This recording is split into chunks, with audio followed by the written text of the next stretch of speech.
नमस्कार दोस्तों, मैं आचार्य वसुधा आप सभी का हार्दिक अभिनंदन करती हूँ आपके अपने YouTube चैनल गुरु सप्तऋषि ज्योतिष शिक्षण संस्थान की ओर से। दोस्तों, आज के साप्ताहिक राशिफल में हम बात करने वाले हैं 5 सितंबर 2022 से लेकर 11 सितंबर 2022 तक का ये सप्ताह कैसा रहने वाला है ग्रह गोचर की दृष्टि से आपके लिए। सबसे पहले जानेंगे कि इस सप्ताह में कौन कौन से व्रत पर्व और त्योहार आने वाले हैं। लेकिन उससे पहले आप सभी से रिक्वेस्ट करूंगी कि यदि आपने अब तक चैनल को सब्सक्राइब नहीं किया है तो प्लीज सब्सक्राइब कर दीजिए, साथ ही साथ बेल आइकॉन को जरूर दबा दीजिए ताकि आने वाले सभी वीडियो आपको समय से मिल सके। तो चलिए वीडियो की तरफ आगे बढ़ते हैं, बात करते हैं कि इस सप्ताह में कौन कौन से विशेष व्रत पर्व और त्योहार आने वाले हैं।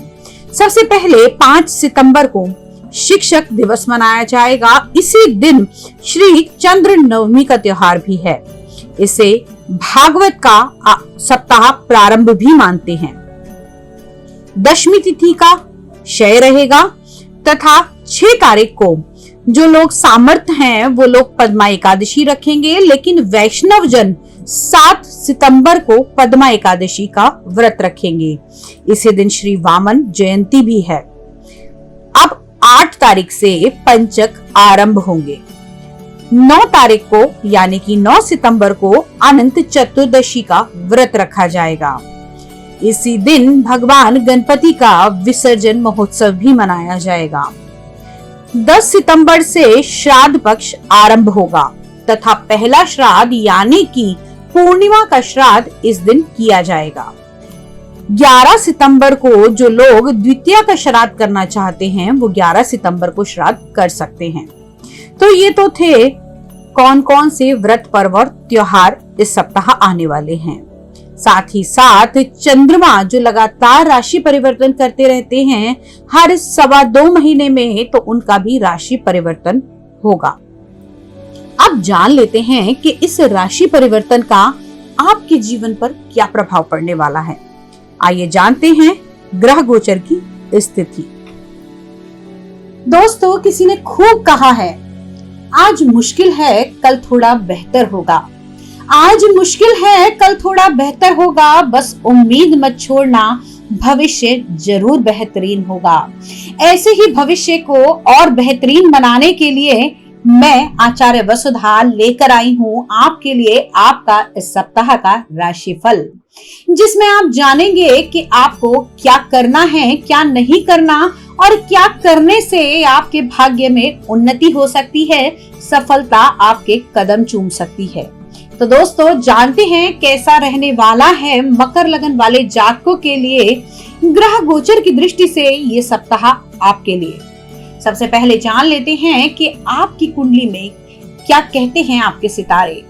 शनि इस समय आपकी कुंडली के लगन भाव में विराजमान है। वहीं देवगुरु बृहस्पति का गोचर चल रहा है आपकी कुंडली के 3 भाव में। राहु का गोचर है आपकी कुंडली के 4th भाव में तथा मंगल आपके 5th भाव में गोचर भ्रमण कर रहे हैं। साथ ही साथ सूर्य और शुक्र की युति आपकी कुंडली के 8th भाव में बनी हुई है। बुध 9वें भाव में विराजमान है तथा केतु इस समय गोचर भ्रमण कर रहे हैं आपके 10वें भाव में। और दोस्तों, जैसे चंद्रमा 2.25 दिन में राशि परिवर्तन करते ही रहते हैं, तो इस राशि परिवर्तन का हमारे जीवन पर क्या प्रभाव पड़ता है आइए जानेंगे। लेकिन इस सप्ताह चंद्रमा आपकी कुंडली के 12वें भाव, लगन भाव और आपके 2 भाव पर गोचर भ्रमण करेंगे। दोस्तों, इस समय शनि का गोचर आपकी कुंडली के लगन भाव में चल रहा है। सप्ताह की शुरुआत में हो सकता है आपको छोटे मोटे इन्फेक्शन हो सकता है इस समय में आप लोगों का मन थोड़ा सा खराब हो।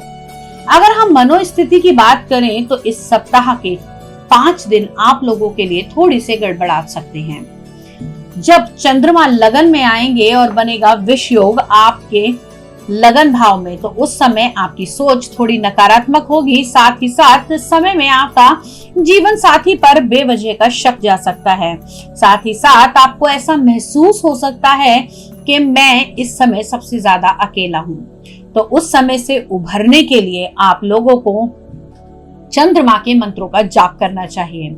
यदि वो भी करना संभव नहीं है तो सर्वोत्तम भगवान शिव का एक उपाय ओम नमः शिवाय का जाप यदि आप करते हैं तो आपको इन सभी चीजों से, इन सभी परेशानियों से, टेंशन से और आपकी विरक्ति से राहत मिलती हुई दिखाई देगी।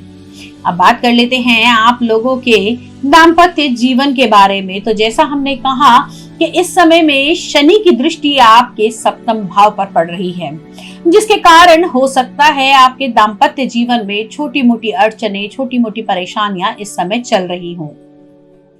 तो उससे बाहर निकलने के लिए दोस्तों हमने आपको बता ही दिया कि आप ओम नमः शिवाय का जाप करें। लेकिन अगर आपके जीवन में कुछ बहुत ज्यादा परेशानियां हैं और आपको समाधान नहीं मिल रहा और इन सभी उपायों से आपको कुछ भी रिजल्ट नहीं मिला है, तो दोस्तों उसको पाने के लिए आप अपनी कुंडली का व्यक्तिगत रूप से विश्लेषण अवश्य कराएं। साथ ही साथ संतान की दृष्टि से ये सप्ताह आपके लिए शुभ रहने वाला है। संतान थोड़ी सी गुस्से वाली इस समय हो सकता है कि आप किसी चीज की सलाह दें और आपके बच्चों को वो थोड़ी गलत लगे, तो इससे घबराने की आवश्यकता नहीं है। ग्रहों का गोचर कुछ इसी प्रकार का है, लेकिन आपकी संतान इस समय में अपने कार्यों को ज्यादा अच्छे तरीके से, सक्षम तरीके से कर सकती है। साथ ही साथ इस सप्ताह आप लोगों के प्रेम प्रसंग भी शुभ रहने वाले हैं। सबसे बड़ी बात, इस सप्ताह में आप लोग किसी भी प्रकार का पैसा इतना अधिक व्यय ना करें जिसमें आपको लगे कि हाँ मुझे अपना स्टेटस दिखाने के लिए, लग्जरियस लाइफ दिखाने के लिए पैसे खर्च करने चाहिए। तो दोस्तों इस समय में किया हुआ आपका खर्चा आपको बहुत बेनिफिट नहीं देगा। हालांकि आपको आपके पैसे से हाथ धोना पड़ सकता है। व्यवसाय में भी अगर आप पैसा लगा रहे हैं तो बड़ा सोच समझ कर लगाइएगा, क्योंकि आपके कर्म स्थान का स्वामी इस समय अष्टम भाव में सूर्य के साथ गोचर भ्रमण कर रहे हैं। बॉस से भी किसी प्रकार का गुस्सा, किसी प्रकार की डांट आपको पड़ सकती है, तो उससे आपको घबराना नहीं है। अपने काम को अच्छे तरीके से करना है और कोशिश कीजिए कि इस समय में सबसे ज्यादा आप समय का सदुपयोग कर पाएं, क्योंकि जो आपकी कुंडली कहती है इस समय बेवजह का लेट होना, बेवजह का चीजों में देरी होना, अपने काम को समय पर पूरा ना कर पाना, जिससे कि आपको आपके व्यवसाय स्थल पर परेशानियां भुगतनी पड़ेंगी। तो समय का बहुत अधिक ध्यान रखना है। आदित्य हृदय स्तोत्र का अगर आप पाठ करते हैं तो आपके लिए लाभकारी रहेगा, क्योंकि इस समय में हो सकता है आपके कॉन्फिडेंस लेवल में भी थोड़ी कमी आ जाए। जब आपको सब तरफ से परेशानियां घेर रही होंगी तो उस समय सिर्फ एक आदित्य हृदय स्तोत्र का पाठ आपके लिए रामबाण का कार्य करेगा और आप इन सभी परेशानियों से निकल पाएंगे। अब बात कर लेते हैं कि इस सप्ताह आपके लिए बेस्ट क्या रहेगा।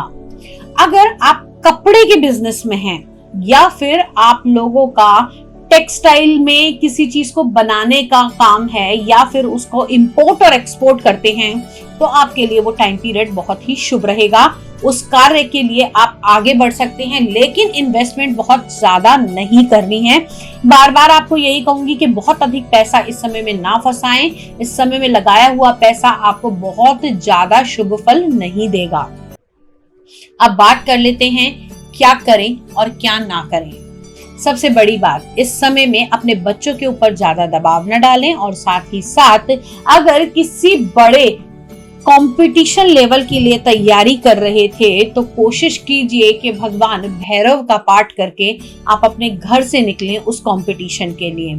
साथ ही निकलते समय अगर आप अपने साथ 5 इलायचियां लेकर जाते हैं और इंटरव्यू से पहले या कंपटीशन से पहले उनका सेवन करते हैं तो आपको उससे बहुत ही पॉजिटिव रिजल्ट मिलेंगे।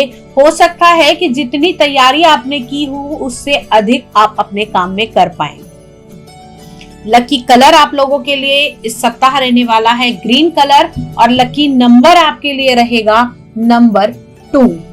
तो दोस्तों आज की वीडियो में इतना ही। यदि आपकी कुंडली में कोई ऐसी परेशानी है जिसका समाधान आपको नहीं मिल रहा या फिर आप चारों तरफ से हार चुके हैं तो घबराइएगा मत।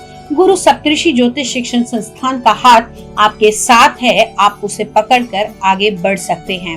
अपनी कुंडली का व्यक्तिगत रूप से विश्लेषण करा सकते हैं। घर या फैक्ट्री में अगर किसी प्रकार का ऐसा वास्तु दोष है जिसके कारण काम बंद हो गया है या काम नहीं चल रहा, तो उसके लिए भी आप हमसे संपर्क कर सकते हैं। आज के वीडियो में इतना ही। अगले वीडियो में आपसे फिर से मुलाकात करती हूँ। तब तक के लिए जय माँ भगवती।